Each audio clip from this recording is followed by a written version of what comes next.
There are some names in history that bring immediate recognition due to their impact upon world history, such as Alexander the Great, Genghis Khan, Julius Caesar, and of course, Napoleon Bonaparte.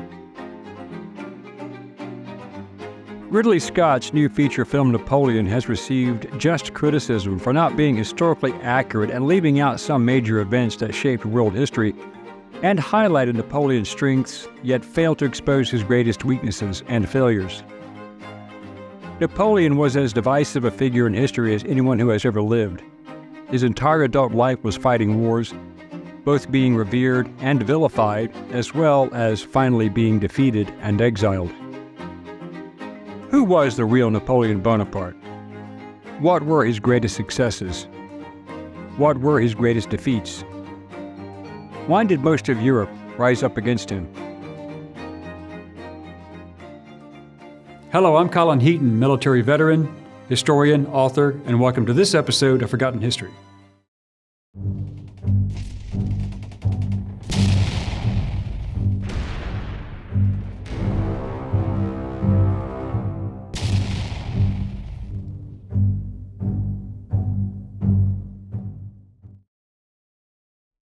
Napoleon has been called a military genius, egomaniac, hypocrite, shameless womanizer, ruthless dictator, arrogant megalomaniac, and deluded tyrant.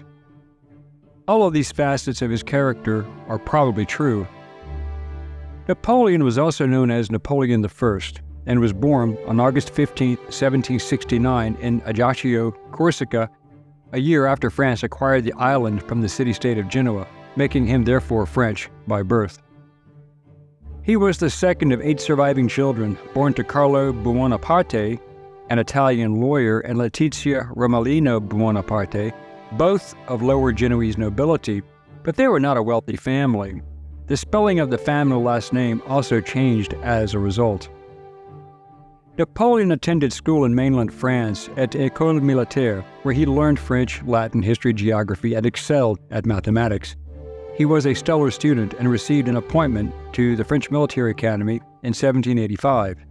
He was subsequently commissioned as a second lieutenant of artillery in the French army. He rapidly rose through the ranks of the military during the French Revolution of 1789 to 1799. Napoleon spent much of his time on leave from the military in Corsica, where he became influenced by the pro-democracy Jacobins. The Bonaparte family left Corsica for France in 1793 after his father had a major disagreement with Pasquale Paoli, the nationalist governor of Corsica, and Napoleon returned to active duty and he made new friends. Napoleon became associated with both Augustin Robespierre and his brother Maximilien Robespierre, the Jacobin who was the architect of the Reign of Terror and the leader of the Directorate. During this time, due to his political friends, Napoleon was promoted to the rank of brigadier general, but after Robespierre and his brother were guillotined in July 1794, Napoleon was placed under house arrest for a short time until he could be investigated. In 1795, after being cleared of any anti-revolutionary leanings, Napoleon went to Paris and led the force that suppressed the royalist insurrection against the new government, and he was promoted to major general. Napoleon knew that the only way to keep France from consuming itself internally was to focus the population upon other issues, especially issues abroad. He was indeed a very shrewd, ambitious, and skilled military strategist, so he prepared France for another war, as nothing assured popularity more than victory. But Napoleon fell into the trap of believing his own propaganda as he fought to expand France's European empire on the continent. His ambitions saw France facing coalitions of several European nations, such as Great Britain, Austria, Prussia, the Italian states, etc. The following 5-person group that had governed France since 1795, the Directory, gave Napoleon permission to lead an invasion of England, and he staged 150,000 men there in preparation. But Napoleon knew that France's navy was not adequate to perform the task of a major amphibious operation, at least not yet. France had in fact been involved in several military conflicts against various European nations since 1792, which also divided the nation politically, as the new government was not seen as being very competent.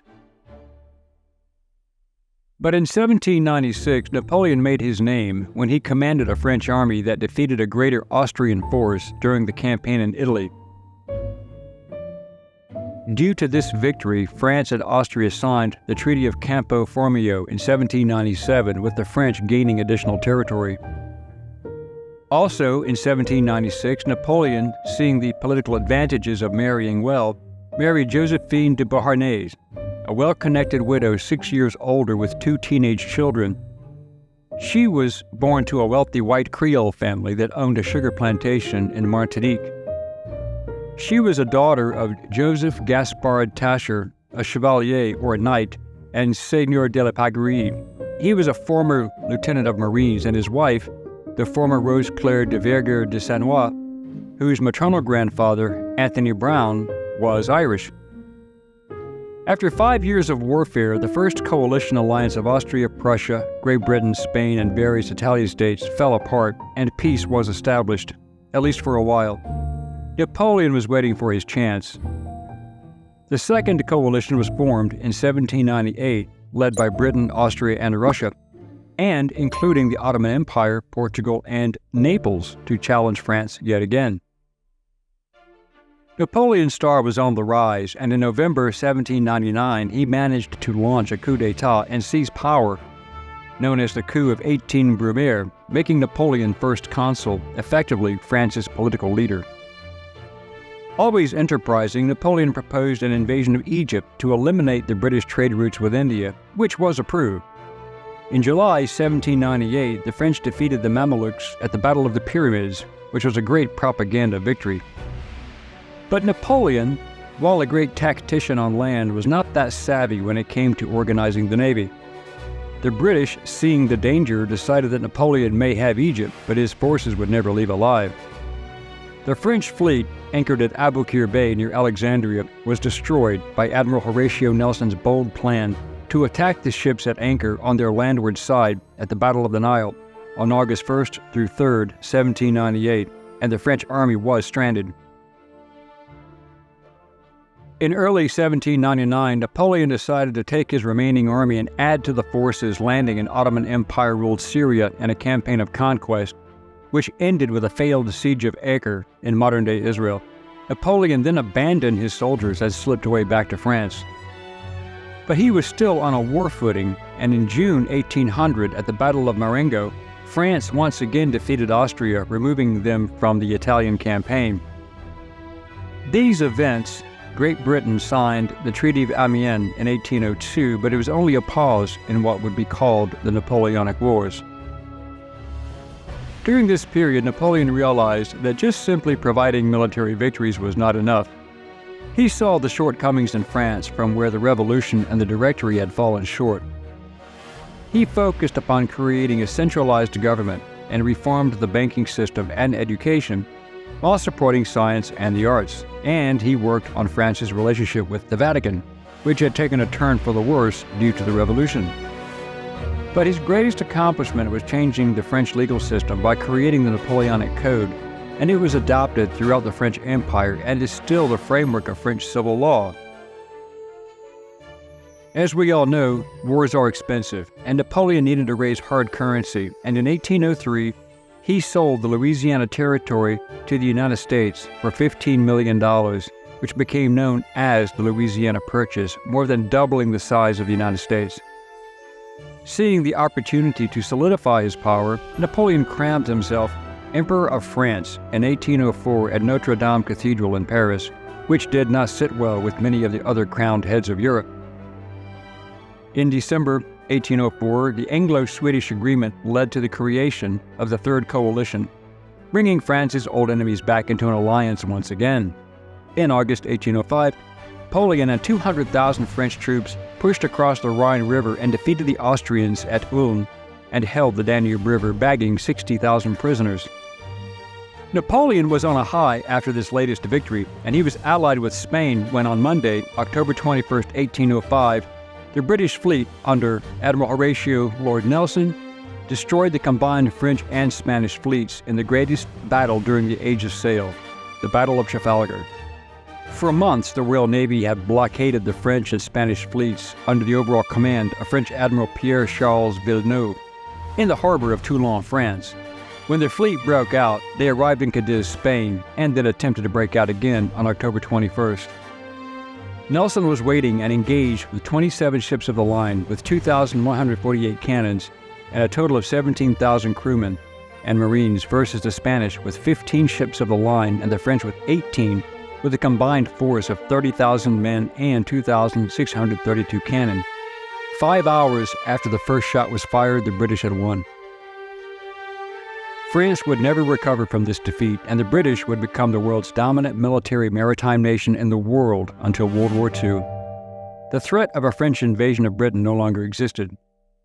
Despite that massive black eye, Napoleon recovered, and his army achieved what is considered to be one of his greatest victories at the Battle of Austerlitz, where his 72,000 men, 157 guns, defeated up to 75,000 Austrians and Russians.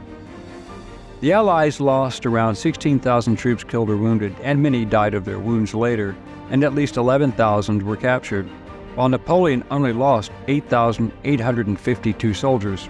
As a result, the Holy Roman Empire was dissolved, the Confederation of the Rhine was created.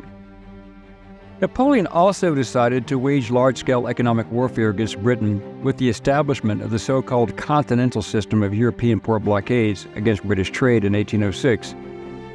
On June 14, 1807, Napoleon defeated the Russians at Friedland in Prussia, and Tsar Alexander I was forced to sign the Treaty of Tilsit. Followed by Napoleon's victory in 1809, the French defeated the Austrians at the Battle of Wagram on July 5th and 6th, resulting in further gains for Napoleon and led to the breakup of the Fifth Coalition alliance between Austria and Britain. Napoleon launched the Peninsular War in 1807, sending 30,000 men into Spain and conquering Portugal. That campaign would eventually see 200,000 French soldiers committed, and it lasted until 1814, and started after the alliance with Spain fell apart, primarily after Trafalgar, and he was fighting in the Iberian Peninsula.